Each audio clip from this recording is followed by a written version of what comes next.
ada dua yang kena kepada Yudas. Yang pertama ketika dikatakan di dalam kitab saudara Yohanes 12. Apa yang tertuang di Yohanes 12 itu? Di nomor 6 atau nomor 5, kita mulai dari nomor 5-nya. Bapak silakan baca di sana. Apa yang tertuang kemudian di dalam Yohanes 12 nomor 5 nomor 6. Yudas berkata kemudian, mengapa engkau tidak menjual minyak apa di situ dituliskan, Pak? Mengapa engkau tidak? Nawastu, kenapa kau tidak menjual lalu kau memberikan kepada orang miskin? Sementara dikatakan Yudas melakukan itu bukan karena dia kemudian memperhatikan nasib orang miskin, bukan. Bahkan Yudas ini terkenal sebagai orang yang suka mencuri uang kas rumah ibadah. Nah, sedangkan kalau Bapak mengatakan Ulangan 27 itu harus tertulis seperti apa yang menyebabkan kemudian Yesus terkutuk, nggak ada satupun poin orang yang melebih-lebihkan. Kenapa ini, Bang Ipan ini kenapa kemudian berdosa kepada ibunya, orang yang bawah jadinya kayak gitu ayahnya, dia. orang yang burung kemudian tidak melakukan yang bunyi hukum Taurat dengan perbuatan, apalagi banyak hal kemudian di situ, tapi tidak ada wujudnya manusia bisa menyentuh Yesus. Pola pikirnya ayam. Yang menyebabkan Yesus bisa ceritanya. Tapi orang-orang Yahudi iri, tapi orang-orang itu Farisi dengki, tapi diberitakan di dalam Islam bahwa orang-orang kafir itu saudara dengan setan. Kenapa? Kayak tadi itu. Khawatir bangsanya dirampas oleh orang. Dan kerasukan setan itu. Khawatir kemudian bait suci Yesus manusia. tempat sucinya Ya. diambil oleh penjajah. Ada Tuhan kan? Maka mereka Dia juga Tuhan. melakukan itu. Coba. Realisasi, 2 Yohanes 1 nomor 7, sebab banyak penyesat, penipu, pembohong, pendusta telah muncul dan pergi ke seluruh dunia yang tidak mengaku bahwa Yesus Kristus datang sebagai manusia. Itu adalah antikristus, itu adalah Thanos, penipu, pembohong. Sembunyi bersama Nah, dengan sekarang saya murid-murid. tanya, Maka kemudian imam Yesus kepala orang jadi Farisi manusia, Mahkamah dari Agama lahir, dari memberikan bayi. sayembara. Berarti dia datang sebagai Siapa Tuhan. kemudian yang bisa menemukan Coba, Yesus? tadi ditanya dalilnya 2 Perintah Yohanes supaya 1 nomor 7. dilaporkan. Oh, itu tubuhnya, Peko. Inilah yang Al-Quran katakan. Pada saat itu untuk kemudian Inna memberikan diri yang menebus syaitana orang adu. Kristen. Kenapa? Setan Karena itu ajaran musuh nyata Kristen bagimu. tentang tebusan dosa Maka itu perlakukanlah hanya setan itu muncul sebagai di musuh. internal Kristen aja Ini dia sendiri. tidak. Satu data Justru yang bersaudara, perlu wa kita ikhwanuhum pahami. yamutunahum Di fil dalam pengakuan ghayyi Yesus sendiri. summa la yukasirun. Ini sudah 2000 dalam tahun. Yohanes 19 Kalian masih nomor saja 11. melakukan penyesatan Coba terhadap manusia. Yesus menjawab, Ya. engkau tidak Berhentilah mempunyai itu ya, kuasa berhenti. apapun Pikirkanlah terhadap baik-baik. engkau. Pikirkanlah baik-baik. Tidak memiliki kuasa Mana ada apapun terhadap kemudian aku, jikalau Tuhan kuasa itu tidak diberikan sekaligus bukan kepada Tuhan. Bapakku dari atas. Itulah makanya kalian tidak dikatakan diberikan kepadamu bocah dari halus. Bapakku yang ada di langit. Itu yang perlu Pak Pendeta. Assalamualaikum warahmatullahi wabarakatuh. Mana dalilnya? Apakah Tuhan memberikan kekuatan kepada orang-orang yang mengkhianati Yesus untuk disalibkan? Mana dalilnya? Lanjut. Pasirnya habis, Ali. Itu Bang Juma Di antaranya membunuh orang yang tidak bersalah. Jadi bagaimana mungkin Tuhan memberikan kekuatan kepada orang-orang yang ingin mengkhianati Yesus dengan membunuh Yesus? Karena Yesus sialnya lagi engkau rusak, tidak biar mempunyai terus kuasa ikut-ikutan apapun sama terhadap aku. aku. Jikalau kuasa itu tidak diberikan kepadamu dari atas, sebab itu Dia yang menyerahkan aku kepada kalian lebih besar dosanya dari siapa. Jadi tidaklah mungkin kemudian orang yang lebih besar dosanya diselamatkan, sementara Yesus yang dikasihi oleh Tuhan disalibkan secara terkutuk. Apa sebabnya? Orang Yahudi mengatakan kami bernubuat supaya Yesus dibunuh Aslinya di kamar, agar tempat kami tidak Ustaz. Aku dirampas, lagi di itu, agar di bangsa dapur. kami tidak dirampas. Dah, Itu orang Yahudi. udah Orang Kristen muncul monitor, beberapa udah ratus tahun monitor, kemudian. Bahkan Pak Pendeta Halo 2000 tahun DKI kemudian Jakarta mengatakan Dapil 3, Yesus pemilu dibunuh untuk serentak dosa-dosa kami. sebentar lagi. Jangan lupa datang ke Jadi tak ada kemudian data Tuhan menjelma jadi manusia, kemudian Yesus digunakan sebagai tebusan. Itu tidak ada dalilnya. Kecuali di dalam internal agama Kristen. Itu ada ajaran itu bahwa dosa orang Kristen ditebus dengan darah manusia. Sedangkan di dalam Imamat 1 nomor 2 Katakanlah kepada orang-orang Israel, apabila mereka ingin mempersembahkan kurban penebus dosa kepada Elohim, kepada Tuhan mereka, maka hendaklah mereka mempersembahkan hewan ternak, domba, kambing, sapi, lembu. Karena itulah kemudian orang Kristen tidak mau kalah. Orang yang disalib ini kemudian mereka sebut sebagai anak domba, supaya mereka menganggap dosa mereka itu ditebus dengan darah binatang, yaitu Yesus yang jelas bukan Yesus, tapi orang terkutuk. Saya kira begitu, Pak. Silakan.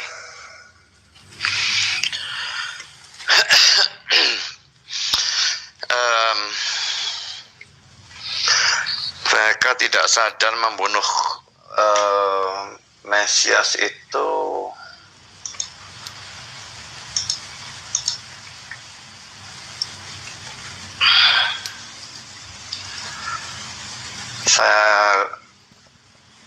saya bacakan 1 Korintus 2 ayat yang ke-8 ya.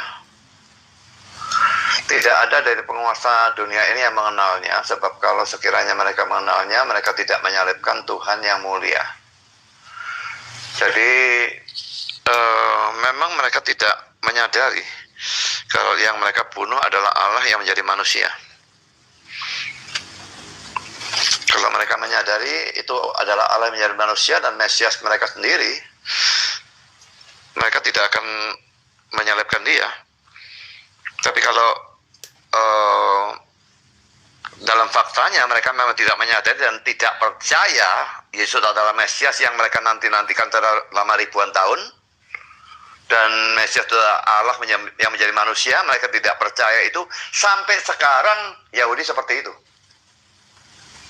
Mungkin hanya tidak ada 1% dari orang-orang Yahudi yang percaya menjadi orang Kristen. Jadi sangat sedikit yang percaya sampai sekarang. Karena bahwa Yesus itu terkutuk sudah saya sebutkan secara implisit ya. Yesaya 53 ayat 4-6 itu ya.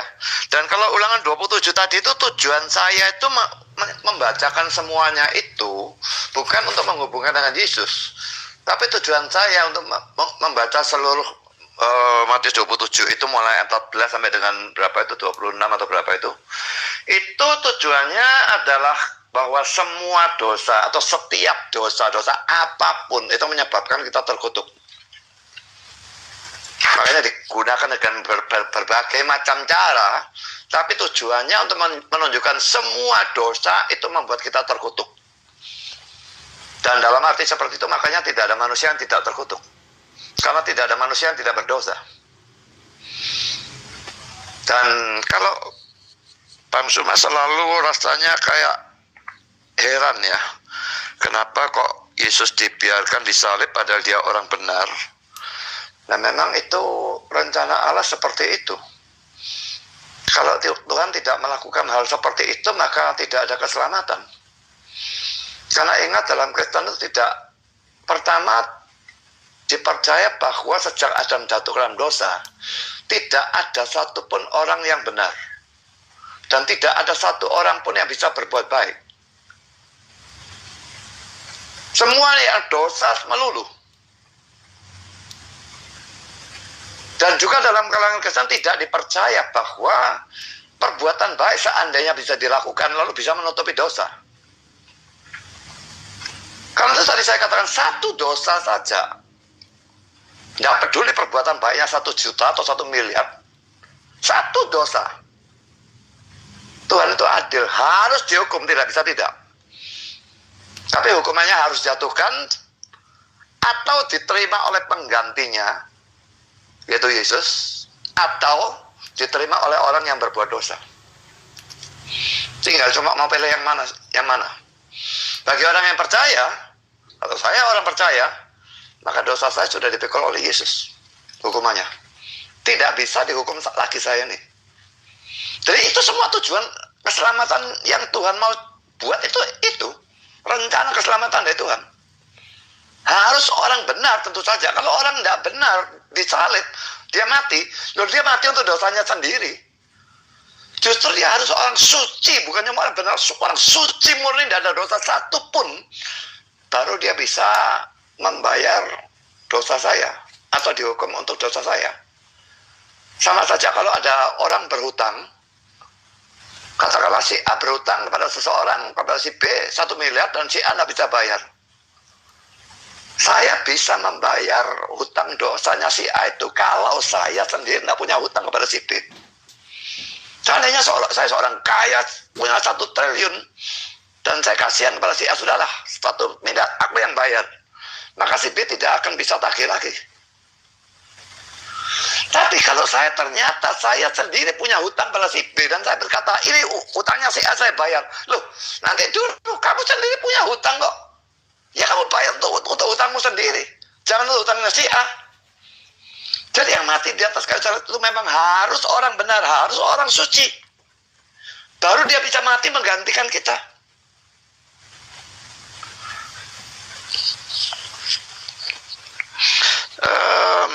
Waduh, apa ini? Pilek begini. Lalu nubuat tentang salib itu sebetulnya ada ya. Di dalam Mazmur pasal yang ke-22.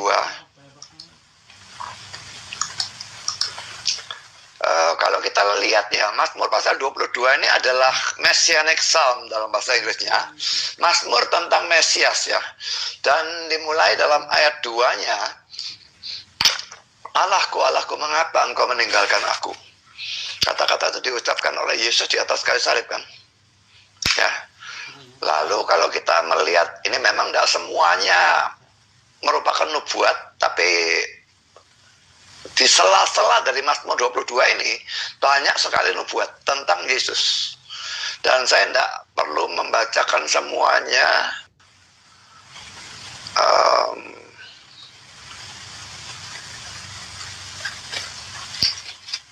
Seperti misalnya ayat 19 ya, mereka membagi-bagi pakaianku di antara mereka, dan mereka membuang undi atas jubahku.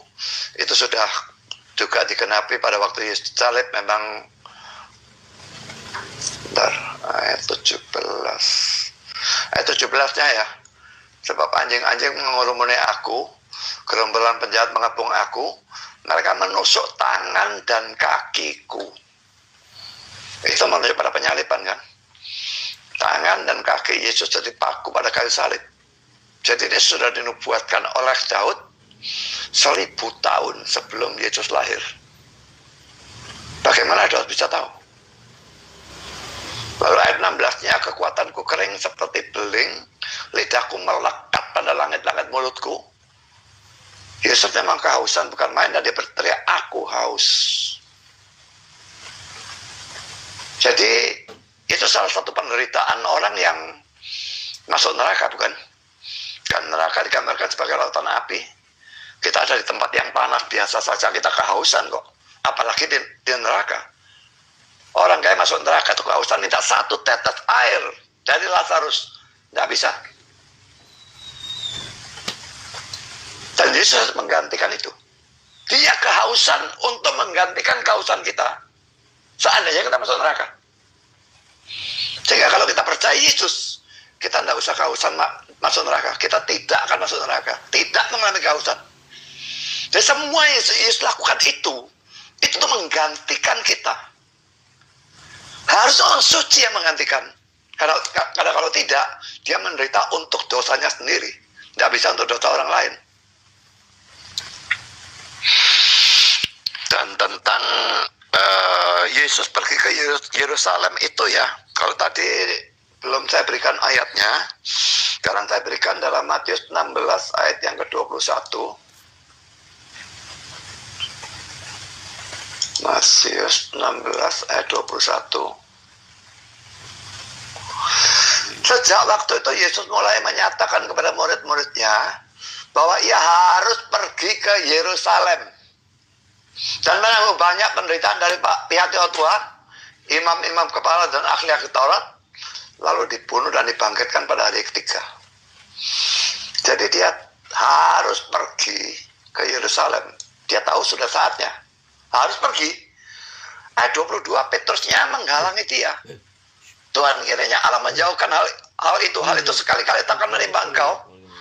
Tapi Yesus berkata, berpaling anyahlah iblis, engkau satu batu sandungan bagiku, sebab engkau bukan memikirkan apa yang dipikirkan Allah, melainkan apa yang dipikirkan manusia.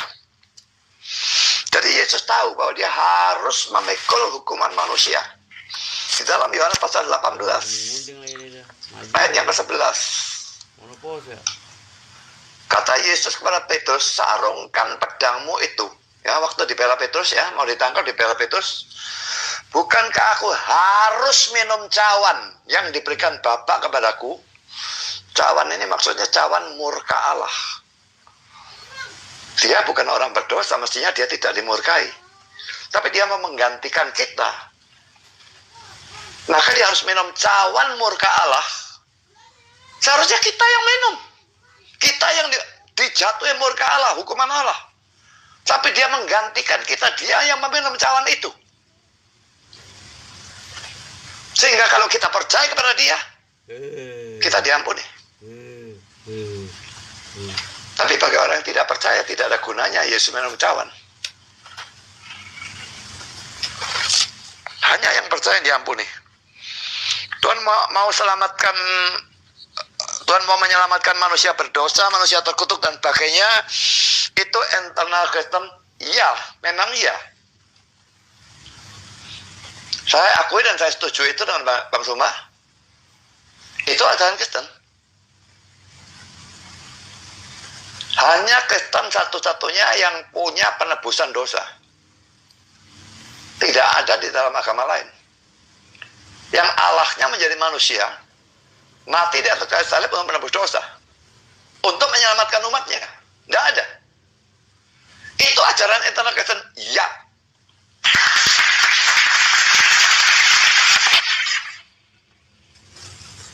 Dan kalau dikatakan ya selalu Yesus mati di salib itu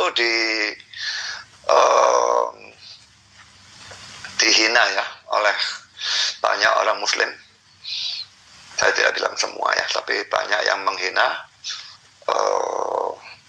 Yesus mati di tiang gantungan, di tiang jemuran lah, apalah segala macam, telanjang, pakai cuma cawat dan sebagainya. Saya tidak malu punya Tuhan seperti itu. Saya bahkan sebaliknya bangga punya Tuhan yang mau menjadi manusia dan mati menggantikan saya. Karena kalau dia tidak melakukan itu, saya yakin saya akan masuk neraka selama-lamanya. Dan saya bersyukur juga bahwa dalam Kristen yang saya anggap sebagai kebenaran, tidak ada dosa dan perbuatan baik yang ditimbang. Kalau berat yang ini masuk surga, berat ini masuk neraka. Karena kalau saya menilai diri saya sendiri, kalau saya ditimbang seperti itu, saya yakin saya masuk neraka. Bagi orang yang tahu betapa kompleksnya dosa, mereka itu mestinya tahu, mereka itu dosanya itu luar biasa banyaknya. Saya berikan contoh satu saja.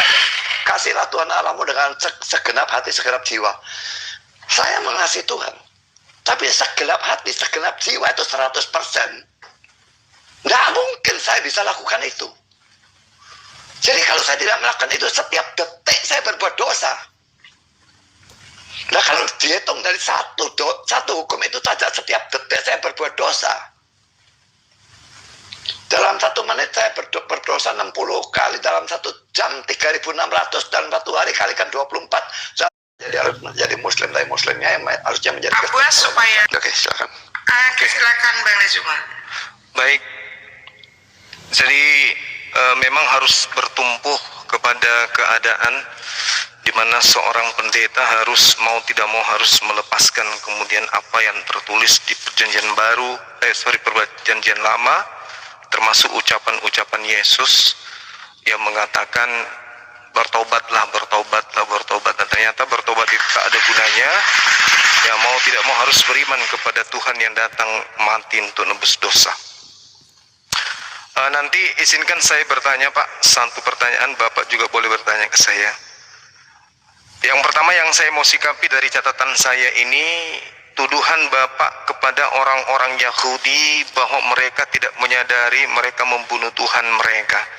Ini adalah, mohon maaf saya katakan, ini adalah tindakan konyol sekonyol-konyolnya, karena ajaran ini tidak muncul di ajaran para nabi termasuk ajaran Yesus. Ini murni dari gereja nih. Di dalam Ulangan 33 nomor 27, di situ dikatakan bahwasanya Elohim itu kekal, tidak bisa mati. Bahkan kalau kita lihat di dalam 1 Timotius 6 nomor 16, dialah satu-satunya Atanasia dalam bahasa Yunani yang tidak sama sekali tersentuh oleh kematian. Artinya dia satu-satunya yang tidak tersentuh oleh kematian adalah pencipta langit dan bumi yang orang Yahudi sebut sebagai Elohim. Tapi ternyata Bapak mencoba untuk mengatakan bahwa orang Yahudi membunuh Yesus karena mereka tidak menyadari bahwa yang mereka bunuh itu adalah Tuhan mereka. Yang menurut saya itu konyol. Ulangan 32 nomor 39, Tuhan yang benar itulah yang menghidupkan dan mematikan, bukan Yesus yang dimatikan dan dihidupkan. Itu bukan Tuhan itu, Pak. Tapi itu Tuhan bagi Bapak. Lalu kemudian di dalam Ulangan 27 nomor 26, terkutuklah orang yang tidak mempraktekkan Taurat dengan perbuatan. Sedangkan Bapak menggaungkan ajaran kasih. Menurut tuan rumah, yang disebut kasih itu ada diterangkan di dalam Ulangan 11 nomor 1 salah satunya. Kasih itu adalah setia menjalankan ketetapan, perintah, aturan, dan ketentuan-ketentuan Tuhan. Itu baru kasih. Kalau kasih kepada Tuhan hanya berhayal, nonsen. Karena ini dalil, kita harus berpacu kepada dalil, bukan asumsi, bukan imani saja. Karena kita harus mengacu kepada apa yang Tuhan firmankan. Amsal 3 nomor 5. Jangan kau berpaku kepada pengertianmu sendiri, tetapi berpeganglah kepada firman Tuhan. Kasihilah Tuhanmu. Dengan cara apa? Dengan setia melakukan segala ketetapan, perintah, ketentuan, dan ketentuan hukum-hukumnya. Itu baru kau kasih. Makanya dikatakan Yesus di dalam Matius 5 nomor 19, barang siapa yang meniadakan setitik pun yang paling terkecil, meskipun yang paling terkecil, lalu mengajarkan kepada orang lain untuk menghilangkan Taurat. Di mana tempatnya kata Yesus? Di surga. Mati langsung surga. Oh, nonsen. Itu nggak mungkin. Itu asumsi Bapak, silakan dengan iman Bapak. Tapi Yesus mengatakan, barang siapa yang meniadakan hukum Taurat meskipun yang paling terkecil, lalu mengajarkan kepada orang lain, maka dia akan menempati tempat terendah di dalam kerajaan langit. Tempat terhina maksudnya di situ. Apa itu? Neraka. Sebaliknya, barang siapa yang tidak meniadakan hukum Taurat meskipun yang paling terkecil, lalu mengajarkan kepada orang lain, maka dia akan menempati tempat tertinggi di dalam kerajaan langit. Jadi tak ada itu Kristen, Pak, mau bisa masuk ke surga mati, nggak ada. Kenapa? Karena ada yang lucu nih. Ini sekalian saya mau bertanya kepada pendeta. Galatia 3 nomor 13. Di situ dikatakan bahwasanya Kristus telah menebus kita dari kutuk hukum Taurat. Diabetes tak kunjung sembuh dan gula darah tinggi yang semakin tak... Nah, darahku, darah perjanjiannya ditumpahkan bagi banyak orang untuk pengampunan dosa. Terkhusus kepada umat Islam ya. Allah Subhanahu wa taala menerangkan di dalam Al-Qur'an, wa makaru wa makarallah wallahu khairul makirin. Jadi orang-orang di luar Islam ini terkait dengan apa yang terjadi kepada Nabi Isa alaihissalam, membuat makar, membuat satu propaganda tipu daya, kemudian dibalas oleh Allah. Lalu kemudian Allah Subhanahu wa taala menjelaskan kemudian di ayat selanjutnya, di situ Allah mengatakan, maka adapun orang-orang kafir, orang-orang yang ingkar kepada Nabi Isa alaihissalam, kata Allah, aku akan mengasap mereka dengan asap yang sangat pedih. Bukan hanya di akhirat, tapi kata Allah itu adalah di dunia. Allah mengatakan, fa'ammal ladina kafaru au azibuhum azaban syadid fid dunya. Jadi di dunia mereka semua sudah diberikan siksaan yang amat pedih. Apa siksaan itu? Summun bukmun umyum fahum la yarjun. Hati, mata, pendengaran mereka kemudian tidak berfungsi. Sehingga dengan adanya dialog ini kemudian saya mohon maaf, saya harus mengatakan ketika saya minta dalil kemudian tolong tunjukkan dalilnya di mana di kitabnya orang Yahudi dikatakan bahwasanya penebusan dosa dengan darah manusia suci. Apa kata saudara kita pendeta yang kita hormati? Tidak ada. Kalau tidak ada dalil menebus dosa dengan orang yang suci, dengan demikian yang mati di atas tiang salib bukan orang yang suci, melainkan orang yang terkutuk. Maka dengan demikian, karena dia bukan orang yang suci, maka dia adalah orang yang menerima suap, dia adalah orang fasik, dia adalah pengkhianat, dia adalah orang yang kemudian benar-benar dikutuk oleh Tuhan. Karena konsep yang muncul belakangan terkait dosa ditebus dengan darah manusia suci itu hanya ada di dalam kitabnya saudara-saudara Kristen kemudian. Di mana munculnya? Seperti yang diterangkan 1 Petrus 1 kemudian nomor 18, 19, kemudian di dalam Matius 20 nomor 28. Itu adalah kitab atau buku yang ditulis hampir 100 tahun setelah Yesus itu terangkat ke langit. Artinya penyaliban dengan penebusan dengan tujuan melepaskan orang Kristen dosa-dosa mereka dengan penyaliban adalah cerita yang dibuat belakangan muncul. Makanya saya katakan tragedi atau apa yang terjadi di tengah-tengah Bani Israel itu tak ada hubungannya dengan kitab suci mereka terkait dengan penebusan dosa. Kenapa? Di Imamat 1 nomor 2 ketika orang Yahudi seruannya, wahai orang Yahudi, berbicaralah kepada orang-orang Yahudi apabila mereka ingin mempersembahkan persembahan kurban penebus salah kepada Tuhan mereka, hendaklah mereka kemudian melakukan persembahan dengan hewan ternak, domba, kambing, sapi, lembu. Terkait dengan yang dilakukan oleh orang Kristen, menebus dosa dengan darah manusia, apa kata kitabnya orang Yahudi? Imamat 20 nomor 21, Imamat 18 nomor 21, apa yang diterangkan di sana? Dengan sangat jelas ditorehkan di sana, janganlah kau serahkan seorang dari anak manusia untuk sebagai kemudian persembahan kepada dewa Molok. Bahkan dikatakan di dalam Imamat 20 nomor 3, aku sendiri Tuhannya Bani Israel Elohim akan melenyapkan dari sebangsanya orang-orang yang mempersembahkan anak manusia kepada dewa Molok. Muncul permasalahan sekarang nih. Kalau Tuhannya orang Yahudi tidak pernah minta kemunian darah suci dari seorang manusia sebagai pendamai dosa mereka, atau pendamai mereka dengan Tuhan mereka, atau pendamai mereka dengan dewa-dewa mereka. Kedengaran? Ya. Ada.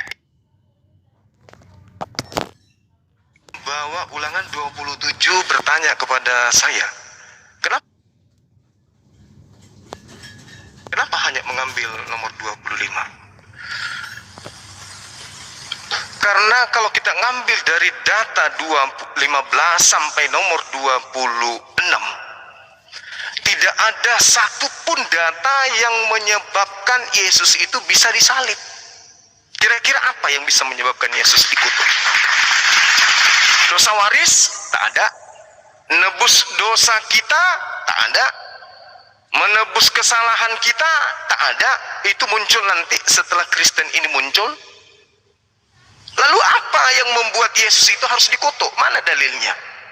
Kita lihat di dalam Ulangan 27 itu ada dua yang kena kepada Yudas. Yang pertama ketika dikatakan di dalam kitab saudara Yohanes 12. Apa yang tertuang di Yohanes 12 itu? Di nomor 6 atau nomor 5, kita mulai dari nomor 5-nya. Bapak silakan baca di sana. Apa yang tertuang kemudian di dalam Yohanes 12 nomor 5 nomor 6. Yudas berkata kemudian, mengapa engkau tidak menjual minyak apa di situ dituliskan, Pak? Mengapa engkau tidak? Nah, nawastu, kenapa kau tidak menjual lalu kau memberikan kepada orang miskin? Sementara dikatakan Yudas melakukan itu bukan karena dia kemudian memperhatikan nasib orang miskin, bukan. Bahkan Yudas ini terkenal sebagai orang yang suka mencuri uang kas rumah ibadah. Nah, sedangkan kalau Bapak mengatakan Ulangan 27 itu harus tertulis seperti apa yang menyebabkan kemudian Yesus terkutuk, nggak ada satupun poin. Orang yang melebih-lebihkan ukuran tanah, orang yang membuat patung pahatan, orang yang kemudian berdosa kepada ibunya, orang yang meniduri istri ayahnya, orang yang kemudian tidak melakukan hukum Taurat dengan perbuatan, apalagi banyak hal kemudian di situ, tapi tidak ada satupun yang bisa menyentuh Yesus. Berarti tidak ada satupun hal yang menyebabkan Yesus itu bisa digantung di tiang salib. Tapi orang-orang Yahudi iri, tapi orang-orang Farisi dengki, tapi ahli Taurat itu cemburu, tapi orang imam-imam kepala itu khawatir bangsanya dirampas oleh orang Roma, khawatir kemudian bait sucinya mereka, tempat sucinya diambil oleh penjajah, maka mereka bersekongkol untuk melakukan itu. Rencana pembunuhan pun diambil. Mulai hari itu mereka bersepakat membunuh Yesus. Yohanes 11 nomor 53. Oleh karena itulah kemudian Yesus tidak pernah lagi menampilkan dirinya di depan umum, karena Yesus pergi sembunyi dia di Efraim, sembunyi bersama dengan murid-muridnya. Maka kemudian imam kepala, orang Farisi, mahkamah agama memberikan sayembara. Siapa kemudian yang bisa menemukan Yesus? Minta supaya dilaporkan. Kalau begitu Yesus pergi bersembunyi, kenapa dia tidak hadir pada saat itu untuk kemudian memberikan dirinya untuk menebus orang Kristen? Kenapa? Karena ajaran Kristen tentang tebusan dosa itu hanya muncul di internal Kristen aja sendiri. Satu data yang perlu Pak Pendeta pahami, di dalam pengakuan Yesus sendiri, di dalam Yohanes 19 nomor 11, coba Bapak buka di sana. Yesus menjawab, engkau tidak mempunyai kuasa apapun terhadap aku. Engkau tidak memiliki kuasa apapun terhadap aku, jikalau kuasa itu tidak diberikan kepada Bapakku dari atas, tidak diberikan kepadamu dari Bapakku yang ada di langit. Itu yang perlu Pak Pendeta pahami. Nah, sekarang permasalahannya, apakah Tuhan merestui penyaliban? Mana dalilnya? Apakah Tuhan memberikan kekuatan kepada orang-orang yang mengkhianati Yesus untuk disalibkan? Mana dalilnya? Bahkan Amsal 6 nomor 16, 6 perkara yang dibenci. Di antaranya membunuh orang yang tidak bersalah. Jadi bagaimana mungkin Tuhan memberikan kekuatan kepada orang-orang yang ingin mengkhianati Yesus dengan membunuh Yesus? Karena Yesus mengatakan, engkau tidak mempunyai kuasa apapun terhadap aku, jikalau kuasa itu tidak diberikan kepadamu dari atas. Sebab itu dia yang menyerahkan aku kepada kalian lebih besar dosanya dari siapapun. Jadi tidaklah mungkin kemudian orang yang lebih besar dosanya diselamatkan, sementara Yesus yang dikasihi oleh Tuhan disalibkan secara terkutuk. Apa sebabnya? Orang Yahudi mengatakan, kami bernubuat supaya Yesus dibunuh agar tempat kami tidak dirampas, agar bangsa kami tidak dirampas. Itu orang Yahudi. Orang Kristen muncul beberapa ratus tahun kemudian, bahkan Pak Pendeta 2000 tahun kemudian mengatakan Yesus dibunuh untuk dosa-dosa kami. Waduh. Jadi tak ada kemudian data Tuhan menjelma jadi manusia, kemudian Yesus digunakan sebagai tebusan. Itu tidak ada dalilnya, kecuali di dalam internal agama Kristen itu ada ajaran itu, bahwa dosa orang Kristen ditebus dengan darah manusia.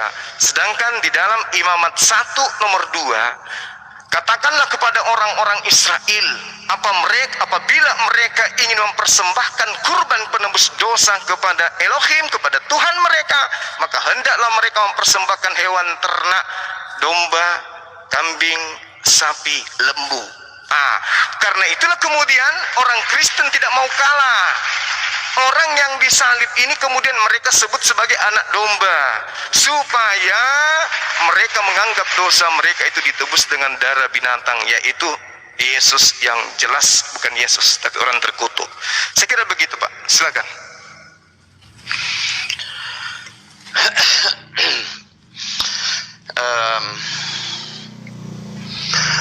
Mereka tidak sadar membunuh Mesias itu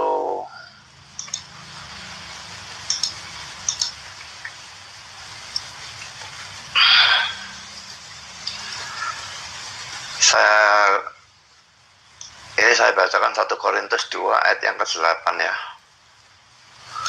Tidak ada dari penguasa dunia ini yang mengenalnya, sebab kalau sekiranya mereka mengenalnya, mereka tidak menyalibkan Tuhan yang mulia. Jadi memang mereka tidak menyadari kalau yang mereka bunuh adalah Allah yang menjadi manusia. Kalau mereka menyadari itu adalah Allah yang menjadi manusia dan Mesias mereka sendiri, mereka tidak akan menyalibkan dia. Tapi kalau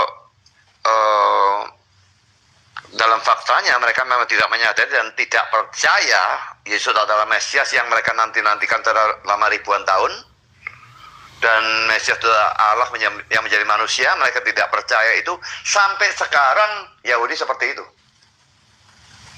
Mungkin hanya tidak ada 1% dari orang-orang Yahudi yang percaya menjadi orang Kristen. Jadi sangat sedikit yang percaya sampai sekarang. Dalil bahwa Yesus itu terkutuk sudah saya sebutkan secara implisit ya. Yesaya 53 ayat 4 dan 6 sampai 6 itu ya. Dan kalau Ulangan 27 tadi itu, tujuan saya itu membacakan semuanya itu bukan untuk menghubungkan dengan Yesus, tapi tujuan saya untuk membaca seluruh Matius 27 itu mulai ayat 14 sampai dengan berapa itu, 26 atau berapa itu. Itu tujuannya adalah bahwa semua dosa atau setiap dosa-dosa apapun itu menyebabkan kita terkutuk.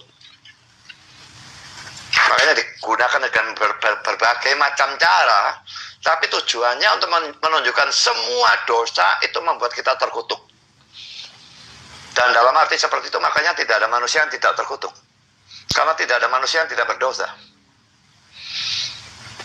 Dan kalau Pak Suma selalu rasanya kayak heran ya, di mana seorang pendeta harus mau tidak mau harus melepaskan kemudian apa yang tertulis di perjanjian baru, perjanjian lama, termasuk ucapan-ucapan Yesus yang mengatakan bertobatlah, bertobatlah, bertobat. Dan ternyata bertobat itu tak ada gunanya. Ya mau tidak mau harus beriman kepada Tuhan yang datang mati untuk nebus dosa. Nanti izinkan saya bertanya Pak, satu pertanyaan, Bapak juga boleh bertanya ke saya. Yang pertama yang saya mau sikapi dari catatan saya ini, tuduhan Bapak kepada orang-orang Yahudi bahwa mereka tidak menyadari mereka membunuh Tuhan mereka. Ini adalah, mohon maaf saya katakan, ini adalah tindakan konyol sekonyol-konyolnya. Karena ajaran ini tidak muncul di ajaran para nabi termasuk ajaran Yesus. Ini murni dari gereja nih. Di dalam Ulangan 33 nomor 27, di situ dikatakan bahwasanya Elohim itu kekal, tidak bisa mati. Bahkan kalau kita lihat di dalam 1 Timotius 6 nomor 16, dialah satu-satunya Atanasia dalam bahasa Yunani yang tidak sama sekali tersentuh oleh kematian. Artinya dia satu-satunya yang tidak tersentuh oleh kematian adalah pencipta langit dan bumi yang orang Yahudi sebut sebagai Elohim. Tapi ternyata Bapak mencoba untuk mengatakan bahwa orang Yahudi membunuh Yesus karena mereka tidak menyadari bahwa yang mereka bunuh itu adalah Tuhan mereka. Yang menurut saya itu konyol. Ulangan 32 nomor 39, Tuhan yang benar itulah yang menghidupkan dan mematikan, bukan Yesus yang dimatikan dan dihidupkan. Itu bukan Tuhan itu Pak, tapi itu Tuhan bagi Bapak.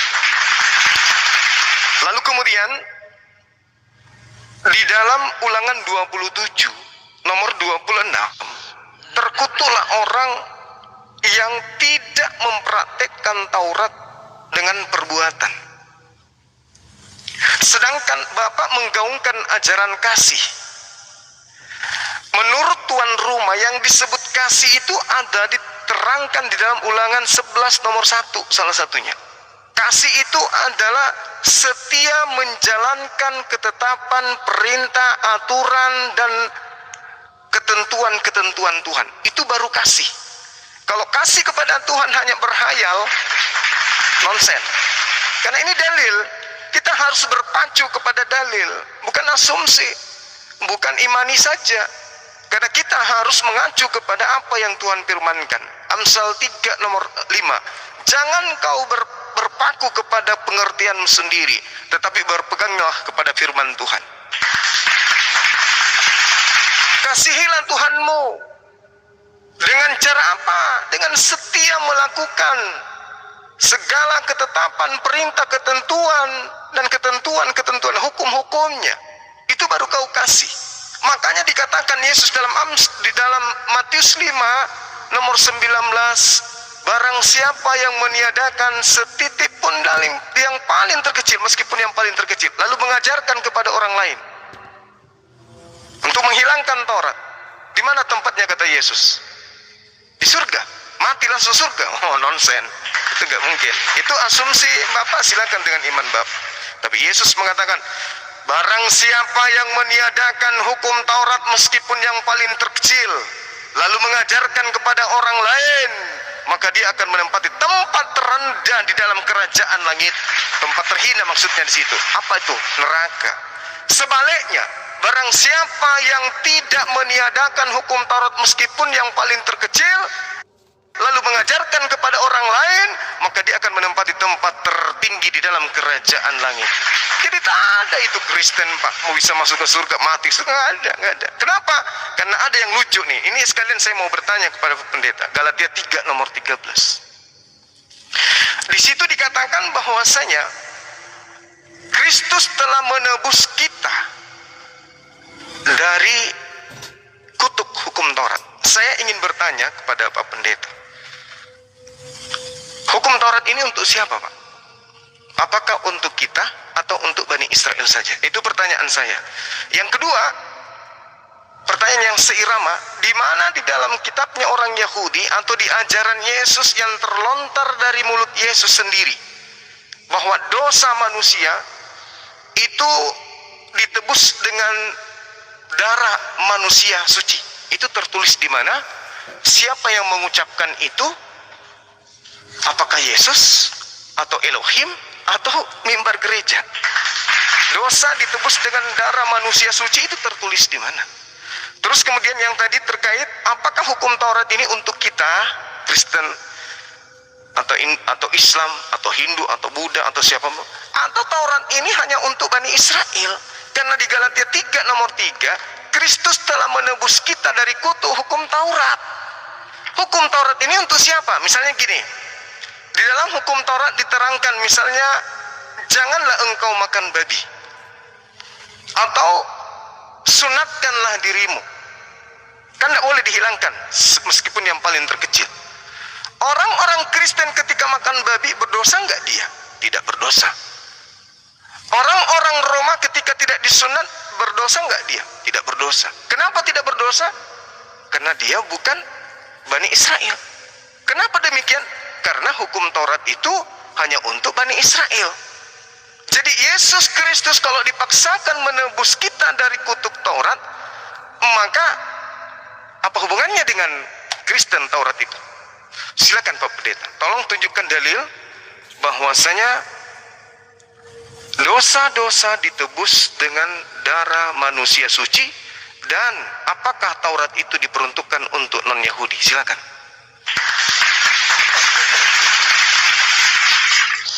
Oke, saya jawab dua pertanyaan utama itu lebih dulu ya. Dosa ditebus dengan darah itu, kalau dalam perjanjian lama memang darah binatang, tapi saya sudah katakan ya, itu suatu tipologi, bayangan, digenapi oleh Yesus dalam perjanjian baru dengan darahnya sendiri. Saya akan bacakan 1 Petrus pasal 1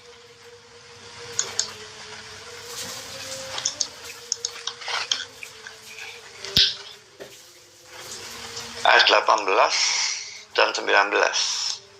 Sebab kamu tahu bahwa kamu telah ditebus dari cara hidupmu yang sia-sia yang kamu warisi dari nenek moyangmu itu, bukan dengan barang yang fana, bukan pula dengan perak atau emas, melainkan dengan darah yang mahal, yaitu darah Kristus yang sama seperti darah anak domba yang tak bernoda dan tak bercacat.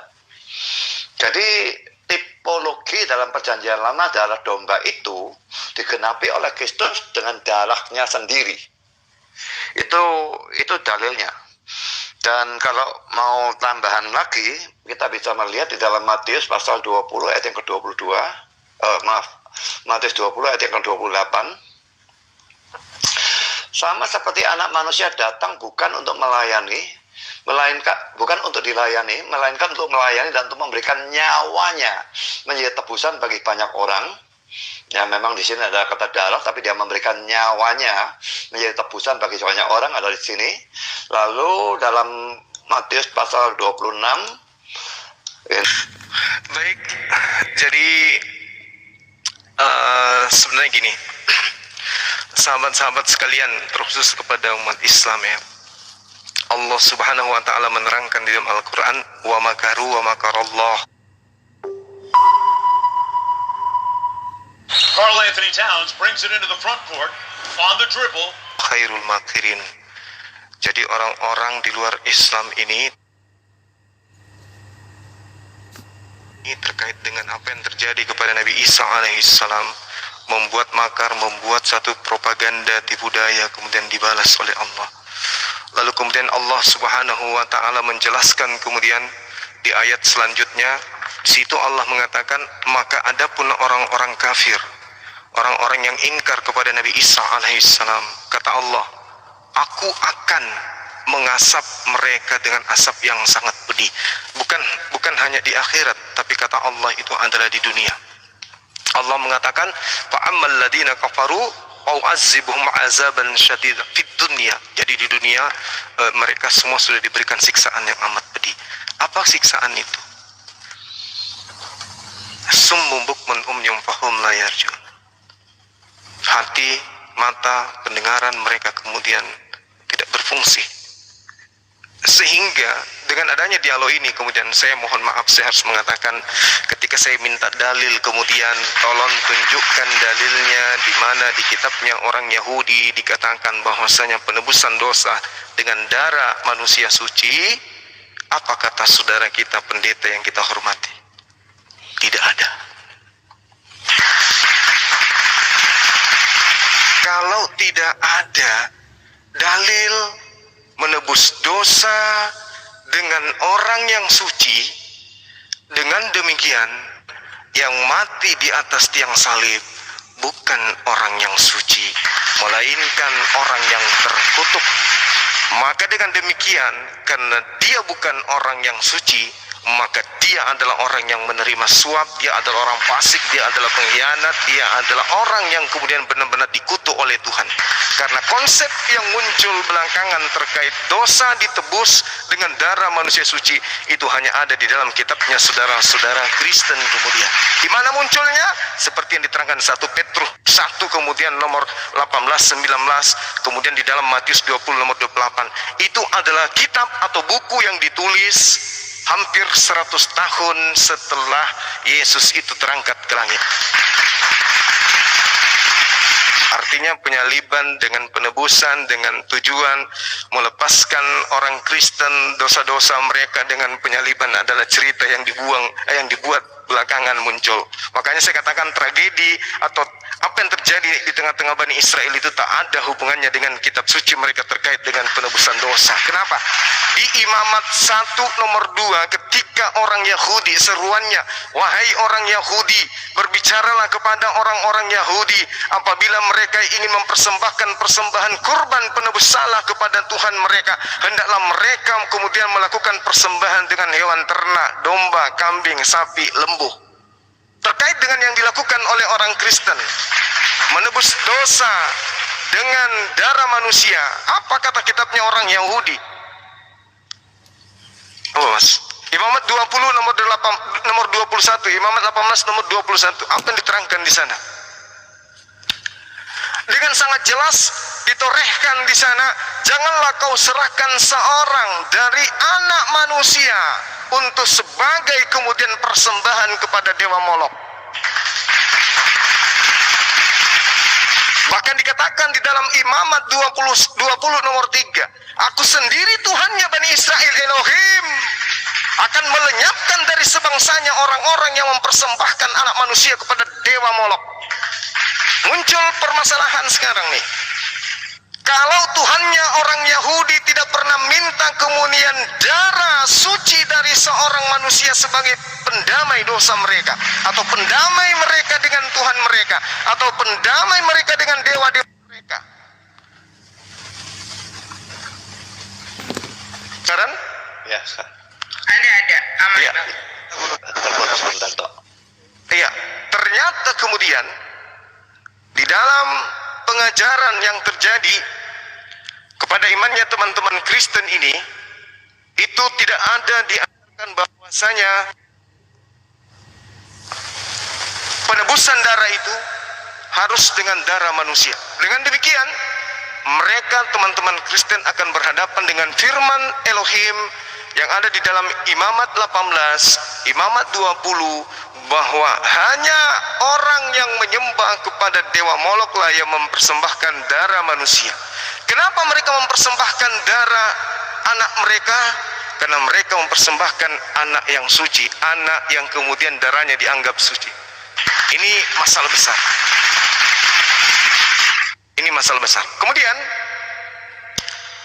dikatakan lagi oleh saudara kita Pak Pendeta, Taurat itu tidak ada untuk non-Yahudi. Tak ada dalil.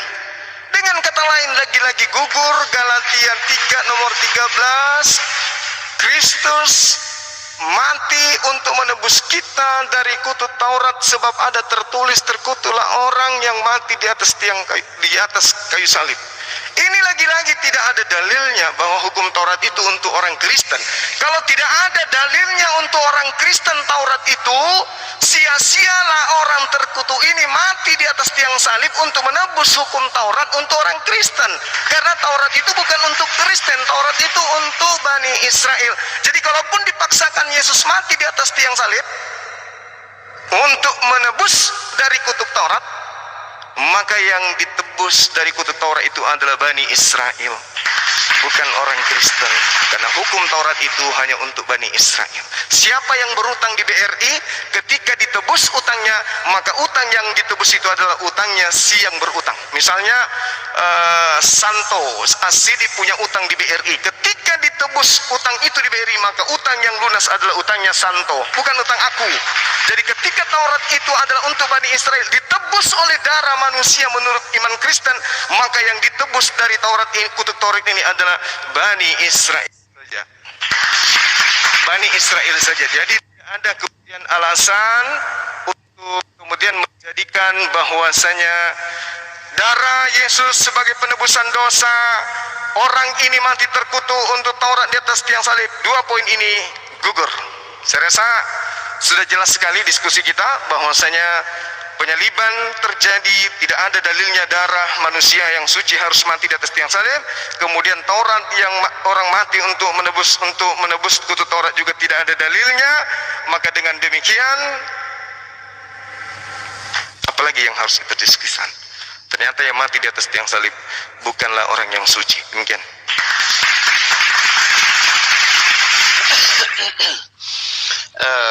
Saya justru tadi kan sudah menjelaskan bahwa Taurat itu bukan hanya untuk orang Yahudi kan.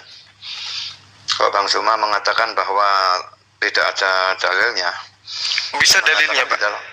Dalam perjanjian lama sudah ada bayang-bayangnya, seperti misalnya bayang-bayang contoh tadi. Kalau dalam perjanjian baru ya jelas, karena penulis perjanjian baru mengutip hukum Taurat itu dan menunjukkan kepada orang-orang non-Yahudi, itu dalilnya. Ya sudah saya berikan sebetulnya dalilnya ya. Oke. Dan hukum moral itu ya, kalau hukum seremonial itu bisa hanya untuk Yahudi atau orang yang diyahudikan ya. Tapi kalau hukum moral itu berlaku mesti untuk semua manusia, tidak bisa tidak. Jangan berzina, jangan membunuh. Itu hukum moral untuk semua manusia. Tidak memungkinkan itu dibatasi hanya untuk bangsa Yahudi.